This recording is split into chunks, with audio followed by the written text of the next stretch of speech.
நீங்கள் நினைக்கிறதுக்குள்ளேயே நடந்தே தீரும். ஏன்னா இதுவரைக்கும் திறக்கப்படாத கதவுகள் இனி திறக்கப்படும்.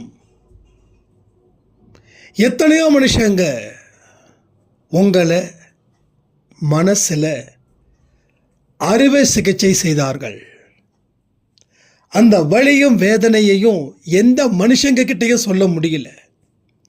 அதற்கு கடவுள் சொல்லக்கூடிய பாதை, கடவுள் சொல்லக்கூடிய செய்தி என்னன்னு தெரிஞ்சுக்க வேண்டாமா? அடுத்த சில தினத்தில் உங்களுக்கு நல்லது நடப்பதற்கு உண்டான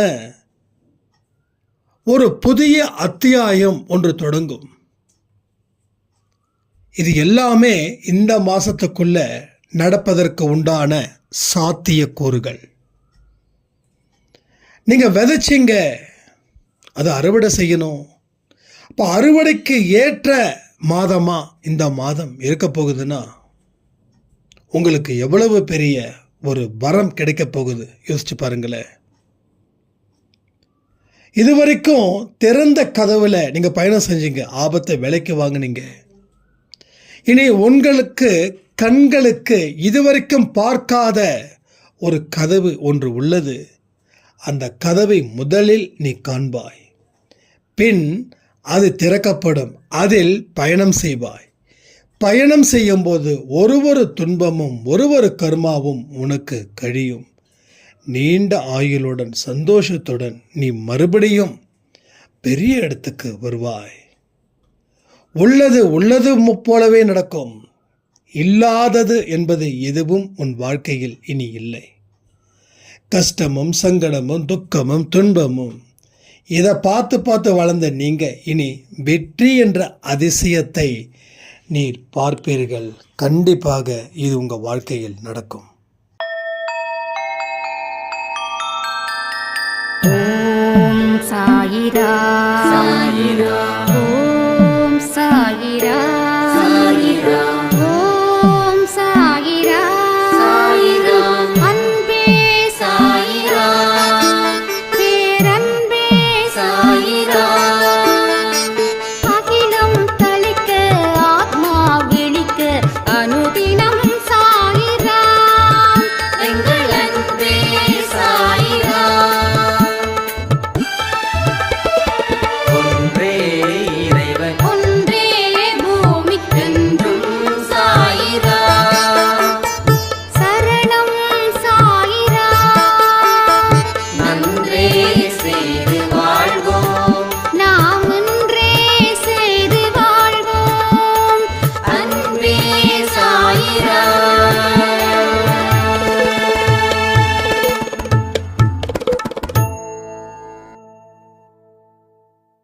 சாயிரா.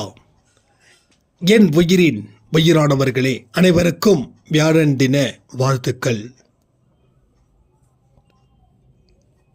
நான் அடிக்கடி சொல்லிக்கிட்டு இருக்கிற ஒரே ஒரு விஷயம், இந்த மாசத்துல உங்களுக்கு வாழ்க்கையில மிகப்பெரிய மாற்றமும் முன்னேற்றமும் ஏற்பட போகிறது.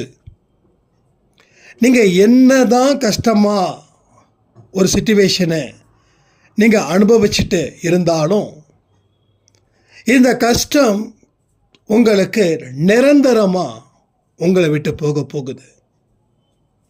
அதற்கு உண்டான அத்தனை ஆயுத பணிகளையும் நமது சாயப்பா தொடர்ந்து செய்து கொண்டே இருக்கிறார். நேற்று வீடியோ பதிவில் என்ன சொன்னோம்? 30 பேர், 20 இருந்து 30 பேருக்கு வாழ்க்கை ஒட்டுமொத்தமாக மாறப்போகுது. அவங்க சந்தோஷத்தில் திளைக்கப் போகிறார்கள் அப்படின்னு. நான் இனிமேல் என்ன பண்ண போகிறேன்னா, ஒரு வீடியோ, அந்த டேட்டு, அதில் நம்ம என்ன சொல்லியிருக்கோம், அதில் எல்லாத்தையும் ஒரு தனிப்பட்ட டைரி நோட் பண்ணி அதில் எழுத போகிறேன். அந்த 30 பேர் யாருன்றது இந்த மாத கடைசியில் நான் கண்டிப்பாக சொல்லுவேன். அதுக்கு முன்னாடி கண்டிப்பாக சொல்ல மாட்டேன். அதனால் நீங்கள் இன்னும் தீவிரமாக இருங்க. ஏன்னா 30 பேர் மட்டுமா அன்பே சாயில, ஏகப்பட்ட பேர். ஸோ அத்தனை பேரும் வாழ்க்கையில் ஜெயிக்கணுன்றது அவருடைய விருப்பம். அது மற்ற சாய்ராமாவுடைய விருப்பம். அப்போ உங்கள் வாழ்க்கையில் இனி நடக்கக்கூடிய ஒவ்வொரு சம்பவத்துக்கு பின்னாடியும் ஒரு தரமான சம்பவத்தை சாய்ப்பா நகர்த்தி கொண்டே இருக்கிறார். முதல்ல அவருக்கு போதிய ஒத்துழைப்பை நீங்கள் தர வேண்டும். நீங்கள் ஒத்துழைப்பு தந்தாதான் அவர் அடுத்தடுத்த இடத்துல உங்களை வைப்பார். இல்லைன்னா ஒரே இடத்துல தாங்க நீங்கள் இருக்க முடியும். ஒரே இடத்துல தான் இருக்க முடியும். செஸ் போர்டு மாதிரி தான் லைஃப் கிட்டத்தட்ட. ராஜா நகரக்கூடாது. ராஜா நகர்ந்துட்டா ராஜாவுக்கு பிரச்சனை. அதுபோல தான் நம்ம வாழ்க்கையில் நாம் நகராமலே நம்மளுடைய முயற்சிகளும் உழைப்புகளும் நம்மளை அடுத்தடுத்த இடத்துக்கு கொண்டு போய் வைக்கணும். நாம் நகரக்கூடாது. நம்ம முயற்சியும் நமது உழைப்பும் நமக்கு அடுத்த கட்டத்தில் கொண்டு போய் வைக்க வேண்டும். சில பேரோட வாழ்க்கையெல்லாம் பார்த்தீங்கன்னா எப்படிப்பட்ட வாழ்க்கை ஆரம்பித்தாங்களோ அதே வாழ்க்கையில் இருக்கும். 70% மக்கள் அப்படி தான் இருக்காங்க. நான் ஒரு பர்டிகுலர் டீலர்கிட்ட நான் பேசிக்கிட்டு இருந்தேன். அவர் சொல்கிறாரு, கிட்டத்தட்ட 20 வருஷமாக இப்படியே தான் சார் போகுது, ஒன்றுமே மாற்றமே வரல சார் அப்படின்னாங்க. இப்போ என்னை பற்றி கேட்டாங்க. அவர்கிட்ட பேசும்போது தான் தெரியுது நாம் கிட்டத்தட்ட 4வது ஜென்மத்தில் இருக்கோம் அப்படின்னு. 4வது ஜென்மம். அப்போது 4 இடத்துல ஒரு வாய்ப்பை அவர் எனக்கு கொடுத்துருக்கிறார். அப்போது எனக்கு தெரிஞ்ச 4 இடம். அப்போ தெரியாமல் எத்தனை வாய்ப்புகளை அவர் கொடுத்துருப்பாரு, எத்தனை வாய்ப்புகளை நான் பயன்படுத்திக்காமல் விட்டேன். அப்போ 4 வாழ்க்கை, 4 வாய்ப்பு, 4 ஜென்மம் எனக்கு நடந்திருக்குது. அப்போது உன்னோட வாழ்க்கையில் உன்னுடைய முடிவு தான் உன்னுடைய வாழ்க்கையோட ஆரம்பமாக இருக்குது. அதே கடவுள்கிட்ட நீ ஒப்படைச்சிட்டு உனக்கு தேவையானவைகளை கவனத்தை வச்சு அதை நீ சிறப்பாக செய்ய ஆரம்பிச்சிட்டா உன் வாழ்க்கை டாப் லெவலில் போயிடும். உயரத்தில் நீ இருப்ப, ஆனால் கீழே விட மாட்ட. ஏன்னா கடவுளுடைய துணை கொண்டு ஒரு அடியாக எடுத்து வைத்த ஒரு அடி எடுத்து வைக்கும் போதும் அவ்வளவு கஷ்டத்தையும் அவ்வளவு அவமானத்தையும் அவ்வளவு துன்பத்தையும் நீ அடைந்தாய். ஒரு அடியிலையும் அவ்வளவு வேதனை இருக்குது. அதனால் நீ மேலே போன கீழே வரமாட்ட. ஆனால் எந்த வலியும் எந்த வேதனையும் எந்த துன்பத்தையும் அனுபவிக்காமல் அடுத்தவனை ஏமாற்றி அடுத்தவனுக்கு நம்பிக்கை துரோகம் செய்து வாழ்க்கையோட உச்சத்தில் இருக்கிறவன் கீழே விடுவான். ஆனால் நேர்மையான வழியில் கடவுள் துணை கொண்டு ஒவ்வொரு இடத்திலையும் அவன் போராடி அவன் ஒவ்வொரு இடத்துலையும் வேர்வை சிந்தி அவன் ஒவ்வொரு இடத்துலையும் கண்ணீர் சிந்தி அவன் ஒவ்வொரு இடத்துலையும் துன்பம் என்ற பயிரை அறுவடை செய்து அவன் உயரத்தில் நிற்கும்போது அவன் எங்கேயுமே கீழே விழுவதே இல்லை. ஸோ வாழ்க்கையில் நிறைய விஷயங்களை நம்ம சரியாக புரிஞ்சிக்கல. துன்பத்தை பார்த்து பின்னாடி ஒரு கால் எடுத்து வைக்கிறோம். அவமானத்தை பார்த்து பின்னாடி ஒரு காலை எடுத்து வைக்கிறோம். ஆனால் முன்னாடி வைக்க வேண்டிய கால் பின்னாடி நிற்குது, பின்னாடி வைக்க வேண்டிய கால் முன்னாடி நிற்குது. ஸோ மாற்றி மாற்றி மாற்றி நாம் சில விஷயத்தை செய்துக்கிட்டே இருக்கிறதால வாழ்க்கையில் நிறைய கஷ்டத்தையும் நிறைய பிரச்சனைகளையும் நம்ம முடித்து கொண்டு இருக்கிறோம். ஸோ சாய்பா எல்லாத்தையும் சரி பண்ண போகிறார். உன்னோட தடைகள் எங்கே இருக்கோ அவர் அங்கே இருக்கிறார். உனது தோல்விகள் எங்கே இருக்கோ அங்கே அவர் இருக்கிறார். உன்னுடைய அவமானம் எங்கே இருக்கிறதோ அங்கே அவர் இருக்கிறார். நீ எந்தெந்த இடத்துலலாம் கதறனியோ அந்த இடத்தில் அவர் இருக்கிறார். யாரெல்லாம் உன்னை அசிங்கப்படுத்தினாங்களோ அந்த இடத்துல அவர் இருக்கிறார். ஒரு சொட்டு கண்ணீருக்கும் அவர் உங்களுக்கு பதில் தருவார். அப்போ என் வாழ்க்கையில் அவர் பார்க்கல, என் வாழ்க்கையை அவர் சரி பண்ணலை அப்படின்ற ஒரு கேள்வி அர்த்தமற்றது, நியாயமற்றது. அது நம்மளை பின்னுக்கு போக வைக்கக்கூடிய ஒரு சூழ்ச்சி. நாம் சூழ்ச்சி வலையில் தொடர்ந்து சிக்கிக்கிட்டு முழிச்சிக்கிட்டு வாழ்க்கை போயிடுச்சேன்னு சொல்லி கதறி அழுது கொண்டு நாம் இருக்கிறோம். ஸோ எல்லா பிரச்சனைகளுக்கும் முடிவுகள் உண்டு, எல்லாவற்றிற்கும் வழியும் உண்டு. திறக்கப்படாத கதவுகள் கூட திறக்கும். நாம் திறந்து இருக்குதுன்னு சொல்லி ஒரு கதவில் போகிறோம், அது ஆபத்தான பாதையாக இருக்கலாம். ஆனால் திறக்கப்படாத கதவு திறக்கவே படாதா அப்படின்னு நாம் முடிவு பண்ணிட்டு அதை முயற்சி செய்யலை. உங்களுக்கு தெரியும், நேர்மையான வழியில் போனால் வாழ்க்கையில் ஜெயிக்க முடியும். ஆனாலும் நாம் அந்த வழி இல்லாமல் வேறு ஒரு வழியை நாம் தேடுகிறோம். ஏற்கனவே திறந்த வழியில் நம்ம பயணம் செய்கிறோம், நல்லா தான் இருக்குது, எந்த பிரச்சனையும் இல்லை. ஆனால் பிரச்சனைன்னு வந்துருச்சுன்னா கடவுள் கூட என்னை காப்பாற்ற போடலே, கடவுள் கூட காப்பாற்ற மாட்டார்.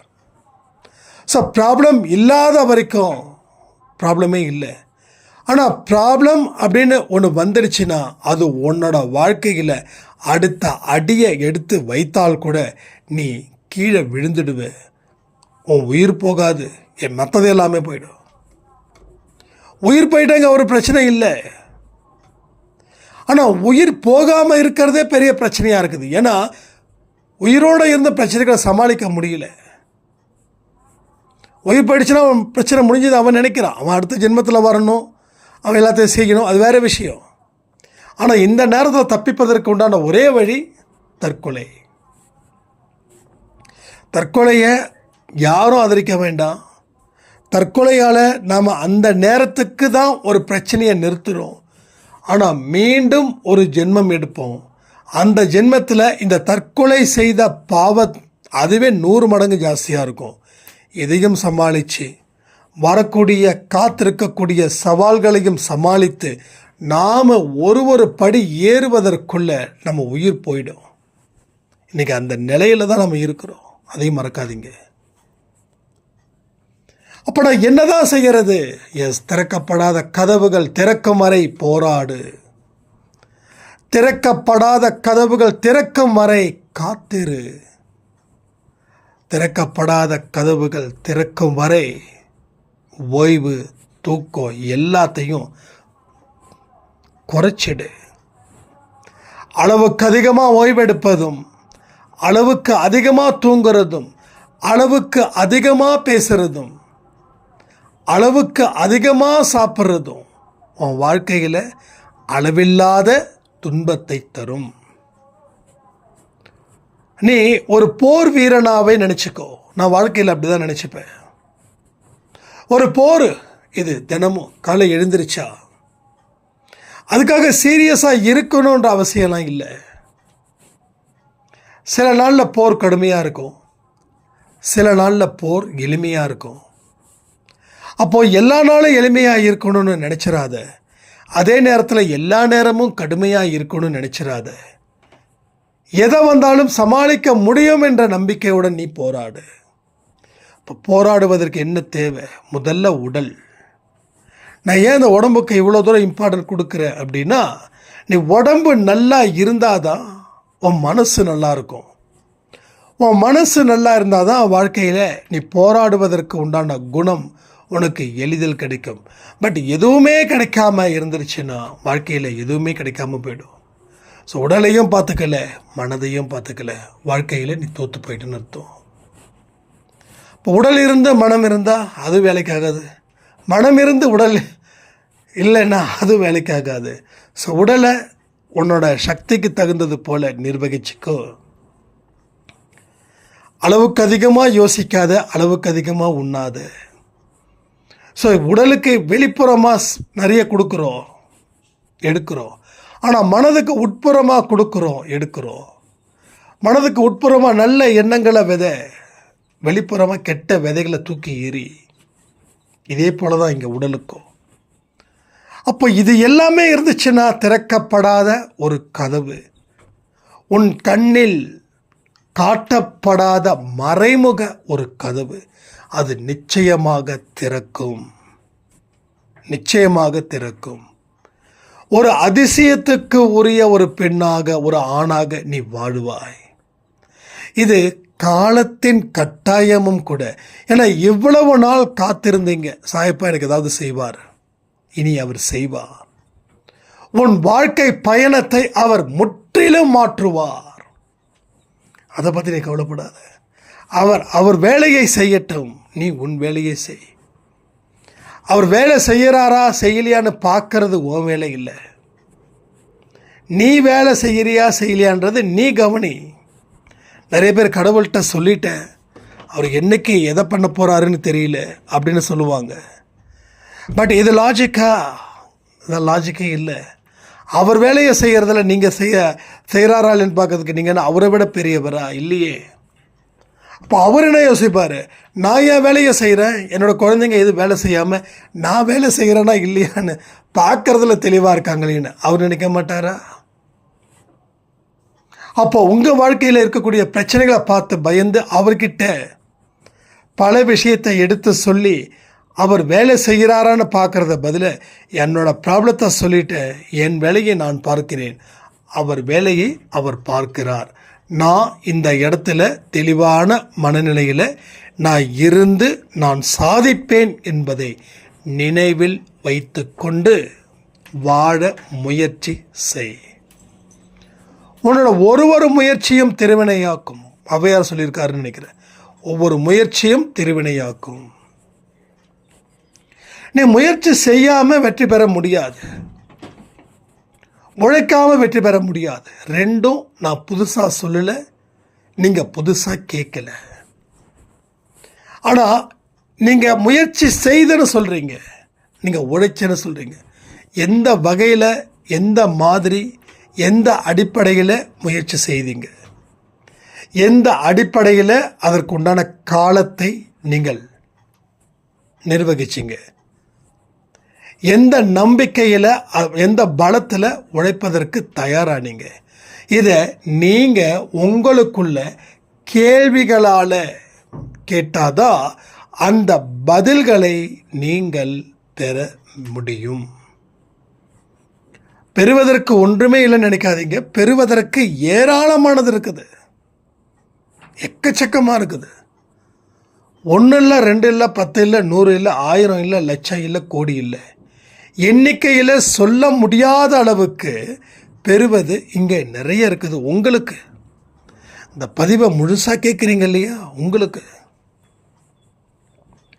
நீங்கள் உங்கள் வாழ்க்கையில் ஒரு அதிசயம் நடந்தால் நான் சந்தோஷமாக இருப்பேன்னு நினைக்கிறீங்க. கடவுள் சொல்கிறாரு, உனக்கு ஒரு அதிசயம் பண்ணுறதுக்காக நான் இவ்வளோ தூரம் வந்திருக்கேன், 1000 அதிசயத்தை பண்ணுவதற்கு அல்லவா நான் இந்த ஜென்மத்தில் வந்திருக்கேன். உன்னை நீயே தாழ்த்திக்கிற, ஏன் பெருசாக நினைக்க மாட்டேங்கிற? நீ நல்லா வாழ முடியும்னு முதல்ல அதுதாயா தேவை. நீ வாழ முடியும்னு நம்பினா தானே உன்னால் வாழ முடிவதற்கு உண்டான பாதையை நீ சூஸ் பண்ணுவ. நீ வாழ முடியாதுன்னு தீர்மானிச்சிட்டேன்னா அப்போ எந்த பாதையை சூஸ் பண்ண முடியும்? ஸோ இதெல்லாம் நான் கேட்கலிங்க, நீங்கள் என்கிட்ட பதில் சொல்ல வேண்டாம். கமெண்ட் மூலமாக சொல்கிற வேண்டியவருக்கு சொல்லுங்கள். அவர் நிச்சயமாக ஒரு பெரிய விஷயத்தை ஏற்படுத்தி தருவார். ஏன்னா நீங்கள் கேள்விகள் கேட்கும்போது தான் அவர் பதில் தருகிறார். சிறிது கேள்விகளே இல்லாத பதில் இருக்கும், அந்த பதிலை ஸ்ட்ராங் பண்ணுங்கள், நிச்சயமாக கேள்விகளும் கிடைக்கும். பல பதில் மூலமாக தான் நான் கேள்வியை பெற்றேன். சிலர் கேள்வி மூலமாக பதிலை பெற முடியும். என்னால் வாழ முடியும், இது பதில். எப்படி வாழ முடியுன்றது கேள்வி. அப்போ இந்தந்த வகையில் வாழ முடியுமே, ஓகே வாழ முடியும். அது உண்மையானதா போலியானதா? நீ அடுத்தவன் மத்தியில் நீ ஆஹா ஓஹோன்னு பாராட்டணுன்றதுக்காக ஒரு வாழ்க்கையை வாழ்கிறியா, இல்லை உண்மையான வாழ்க்கையை நான் வாழணும்னு நினைக்கிறியா? இவ்வளோதான். நிறைய மக்கள் மாதிரி நம்ம இருக்கக்கூடாதுங்க. அதாவது நான் அடிக்கடி சொல்லியிருக்கேன், நம்ம அன்பே சாயில் ஒரு அம்மா ரொம்ப மிடில் கிளாஸ், கொஞ்சம் லோயர் மிடில் கிளாஸ். அவங்களுடைய சொந்த கல்யாணத்துக்கு போகிறாங்க. அவங்க எல்லாருமே அப்பர் மிடில் கிளாஸ். ஸோ வெறும் தாலியோடு போனால் மதிக்க மாட்டாங்கன்னு சொல்லி, கவரிங் போனால் தெரிஞ்சிடும்னு சொல்லி எதிர் வீட்டுக்காரவங்க கிட்ட செயினை வாங்கி எங்கே போட்டு போயிருக்கிறாங்க. கடைசியில் செயின் மிஸ் ஆகிடுச்சு. கிட்டத்தட்ட 5 லட்சம் ரூபாய் வட்டியை போட்டு, வட்டிக்கு காசை வாங்கி அந்த வட்டியை கட்ட முடியாமல் இன்றைக்கி லோயர் மிடில் கிளாஸுக்கு கீழே அவங்க வாழ்க்கை வாழ்ந்துட்டுருக்காங்க. அப்போது இதெல்லாம் தேவையில்லாத பிரச்சனைகள். போலியான ஒரு வாழ்க்கையை வாழ்ந்துட்டு இருக்கீங்க அப்படின்னா அதற்கு உண்டான துன்பத்தை நீங்கள் அனுபவித்தே ஆக வேண்டும். அது எந்த போலியாக கூட இருக்கலாம். ஒரு டிரான்ஸ்பரண்ட்டாக இருக்கணும். பணம் இருந்தால் தான் என்னை மதிக்கிறாங்கன்னா நாம் அவங்க வாசலில் மிதிக்க வேண்டிய அவசியமே இல்லை. பணத்தை பார்க்குறவங்க மனசை பார்க்கல. அப்போது அவங்க பணத்தை தான் பார்க்குறாங்க. அப்போ நான் அந்த மாதிரி ஆடம்பரமாக இருந்தால் என்ன மதிப்பாங்கன்னா நீங்களும் யாருடைய மனசையும் பார்க்கலன்னு அர்த்தம். ஸோ நாம் எந்த மாதிரி பார்க்குறோமோ அப்படி தான் இந்த உலகத்தை பார்க்குறோன்னு நான் நிறைய பதிவில் சொல்லியிருக்கேன். அதுதான் உண்மையும் கூட. ஸோ பேசுவதற்கு எத்தனையோ விஷயங்கள் இருக்குது. நம்ம பேசிக்கிட்டே தான் இருக்கிறோம், ஆனால் செயல்பட மறுக்கிறோம். செயல்படு, வாழ்க்கையில் உயர்ந்த இடத்தை நீ பெறுவாய். ஆச்சரியமாக ஒரு விஷயங்கள் உன் வாழ்வில் நடக்கும். நீ போலி பிம்பம் இல்லை, நீ உண்மையான பிம்பம். நீ கடவுளுக்கு தகுதியானவன். அதை உறுதிப்படுத்திக்கோ. அதை உறுதிப்படுத்திக்கிட்டா போலியான வாழ்க்கையில் இருந்து வெளியில் வந்தால் உன் வாழ்க்கையில் நடக்கக்கூடிய அத்தனை சம்பவங்களும் நல்லவைகளாகவே இருக்கும். துன்பங்கள் இன்பங்களாக மாறும், தோல்விகள் வெற்றிகளாக மாறும். எதிர்பார்த்த லாபமோ எதிர்பார்த்த பலனோ உன் வாழ்க்கையில் நீ எதிர்பாராத நேரத்தில் உன்னை சந்தோஷப்படுத்தும். ஸோ திரும்பவும் சொல்கிறேன், அந்த 30 பேரில் நீங்களும் ஒருவராக இருக்க வேண்டும். நான் கூட நினச்சேன், அந்த 30 பேர் நம்ம சொல்கிறோம், ஒருவேளை 30 பேர் யார் அப்படின்னு பார்த்தா யாருமே இல்லை, என் கண்ணுக்கு தெரியல. அப்போ இந்த 30 பேர் பழையவனை, அதாவது நான் பார்த்தவங்களோ இல்லை அவங்க அதிசயத்தை சொன்னவங்களோ இல்லை, வேறு ஏதோ 30 பேர் இல்லைடா அவங்க என் கண்ணுக்கு வந்திருப்பாங்களே, வேறு ஏதோ ஒரு 30 பேர். அந்த 30 பேர் புதுசாக கூட வந்திருக்கலாம். இல்லை இதுவரைக்கும் துன்பத்திலே இருக்கிற எனக்கெல்லாம் நடக்குமா அப்படின்னு நினைக்கிறவங்களா கூட இருக்கலாம். ஆனால் ஏதோ ஒரு டேர்னிங் பாயிண்ட் இங்கே நடக்குது. ஒரு அற்புதம் வாழ்க்கையில் நடப்பதற்கு உண்டான அத்தனை திசைகளிலும் அது பயணம் செய்து கொண்டு இருக்கிறது. உங்களுக்கு வரவேண்டிய அத்தனை விஷயங்களும் இனிதாக நிச்சயமாக வந்தே சேரும் என்பதை மறக்க வேண்டான்னு சொல்லி இந்த பதிவை நான் முடிக்கிறேன். ஜெய் சாய்ராம்.